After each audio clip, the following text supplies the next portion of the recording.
Heru Budi Hartono capres potensial, bukan Anies Baswedan ataupun AHY. Indonesia sejak dulu kala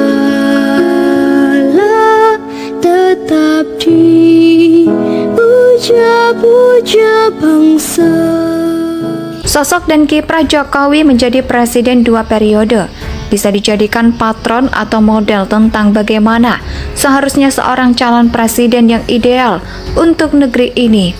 Sebagai presiden ke-7 bagi negeri kita, Jokowi memang tampil beda dibanding para pendahulunya. Jokowi antara lain menimbulkan kesan bahwa seorang presiden itu tidak harus eksklusif, dalam arti harus berada dalam sangkar emas yang disebut istana. Jika tidak ada agenda penting di istana, Jokowi senang belusukan menemui rakyat, berbaur dengan masyarakat. Penampilannya yang kerap cuma berkemeja putih lengan panjang dilipat serta celana hitam sangat begitu sederhana untuk seorang kepala negara. Namun justru itulah yang membuatnya bisa berbaur dengan masyarakat. Soal ini sangat kontras dengan Pak Mantan yang selalu berlinting ketika turun ke bawah. Tampil merakyat dan turun ke lapangan, mengecek secara langsung pekerjaan atau proyek-proyek negara, menjadikan Jokowi sebagai presiden pekerja atau presiden yang sangat senang bekerja. Beliau tidak melulu menghabiskan waktu dan hari-harinya di dalam ruangan sejuk dan bersih, memimpin rapat, menerima laporan, dan sejenisnya. Sosok dengan ciri seperti itulah yang mestinya menjadi calon presiden untuk negeri kita, bila ingin negeri ini maju dan rakyatnya sejahtera. Saat ini kita sedang menuju tahun politik, yaitu Pilpres 2024.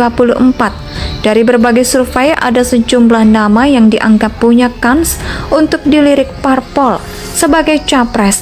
Namun dari kesemuanya tersebut, baik yang elektabilitasnya menjulang atau sebaliknya cuma 1%, tidak ada yang menyamai Jokowi, sekedar mendekati Pak Jokowi saja. Juga saya rasa tidak. Soal ini kita justru kepincut dengan sosok pejabat gubernur DKI Jakarta, yaitu Heru Budi Hartono. Baru sebulan bekerja, dia sudah menampakkan sesuatu yang begitu sangat beda atau sangat istimewa.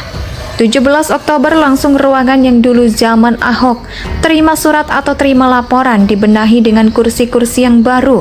Di hari pertama dia langsung memaparkan program-programnya dan mulai direalisasikan. Pengerukan produk Tanjung Duren, Jakarta Barat ini sudah dimulai selama 5 tahun, berhenti sehingga terjadi pendangkalan yang bisa mengakibatkan banjir. Alhamdulillah, terima kasih Bapak Gubernur yang baru. Kami sebagai warga mengucapkan terima kasih. Sekali lagi terima kasih. Dia hendak mengembalikan program pembangunan dan pembenahan DKI Jakarta pada trek yang sebenarnya. Tidak mudah memang mengingat pendahulunya seperti sengaja meninggalkan ranja-ranja yang akan menghalangi atau mempersulit Heru Budi melakukan pekerjaannya. Salah satunya, contoh adalah menangani atau menertibkan PKL, yaitu selama 5 tahun dibiarkan. Ini tidak mudah, namun tampaknya inilah ujian yang harus diselesaikan oleh Heru Budi jika ingin meraih bintang. Sebulan menjabat, Heru Budi sudah memperlihatkan bahwa dirinya seorang pejabat eksekutif bertipe pekerja keras yang ingin menuntaskan sesuatu, dan ini mirip sekali dengan karakter Pak Jokowi yang pernah menjadi gubernur DKI Jakarta. Sebelum meraih jabatan sebagai Presiden Republik Indonesia, di saat negeri sedang bersiap mempersiapkan suksesor Jokowi 2024 nanti, sosok Heru Budi tentu cukup menjanjikan, meski kita sadar bahwa kemungkinan itu sangat sulit. Sebab paling tidak Heru Budi masih perlu membuktikan dirinya dapat menuntaskan problema Jakarta. Namun, sosoknya adalah gambaran yang jelas tentang bagaimana seharusnya capres ideal di masa depan, termasuk untuk 2024 nanti. Tak salah kita berharap pada Heru Budi Hartono, lantaran saat ini kita sangat miris menyaksikan tingkah pola 2 oknum yang sedang berambisi untuk jadi Presiden Indonesia. Anies Baswedan yang semasa jadi Gubernur DKI Jakarta dinilai sangat tidak becus, bahkan banyak pekerjaannya yang harus dikoreksi. oleh Budi. Ini tanpa malu-malu mulai getol mempromosikan dirinya selaku capres yang sudah mendapat restu dari Partai Nasdem milik Surya Paloh. Satu lagi yaitu AHY, hanya karena bapaknya pernah jadi presiden. Anak ini kok terkesan seperti merasa punya hak prerogatif untuk jadi presiden pula.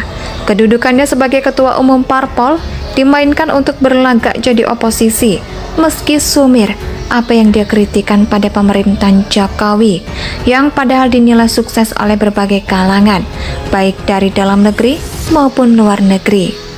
Yang bikin ngakak di sini, AHY yang baru kembali dari Eropa, entah ngapain dia lama-lama di sana, tiba-tiba melontarkan kritik pula, yaitu tentang penggunaan APBN yang ugal-ugalan. Entah kekenyangan makan apa ini orang di Eropa, sehingga di tanah air sok marah-marah pada pemerintah. Sosok dan kiprah Jokowi menjadi presiden 2 periode bisa dijadikan patron atau model tentang bagaimana seharusnya seorang calon presiden yang ideal untuk negeri ini. Sebagai presiden ke-7 bagi negeri kita, Jokowi memang tampil beda dibanding para pendahulunya. Jokowi antara lain menimbulkan kesan bahwa seorang presiden itu tidak harus eksklusif, dalam arti harus berada dalam sangkar emas yang disebut istana. Jika tidak ada agenda penting di istana, Jokowi senang belusukan menemui rakyat, berbaur dengan masyarakat. Penampilannya yang kerap cuma berkemeja putih lengan panjang dilipat serta celana hitam sangat begitu sederhana untuk seorang kepala negara. Namun justru itulah yang membuatnya bisa berbaur dengan masyarakat. Soal ini sangat kontras dengan Pak Mantan yang selalu berlinting ketika turun ke bawah. Tampil merakyat dan turun ke lapangan, mengecek secara langsung pekerjaan atau proyek-proyek negara, menjadikan Jokowi sebagai presiden pekerja atau presiden yang sangat senang bekerja. Beliau tidak melulu menghabiskan waktu dan hari-harinya di dalam ruangan sejuk dan bersih, memimpin rapat, menerima laporan dan sejenisnya. Sosok dengan ciri seperti itulah yang mestinya menjadi calon presiden untuk negeri kita, bila ingin negeri ini maju dan rakyatnya sejahtera. Saat ini kita sedang menuju tahun politik, yaitu Pilpres 2024. Dari berbagai survei ada sejumlah nama yang dianggap punya kans untuk dilirik parpol sebagai capres.